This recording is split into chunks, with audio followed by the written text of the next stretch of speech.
Buongiorno, dobro jutro, guten Morgen. Buondì. Chris nos avvisas di stare attenti, di sapersi elgi tra Dio e il bec. Ma il fatto è che il bec sa me a Dio. Come che Dio ha la glesi, così anche il bec ha la sua glesi e la banchie.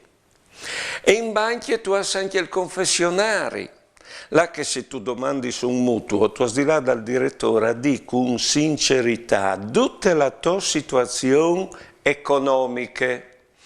E dopo, se tu sei davanti al sportello, attenzione, tu di metterti in fila come la chiappa la comunione. E se si fevele di bec, attenzione, in inglese non si può sfevelare, in banchie al massimo si cisiche. Buone giornate e buone vite.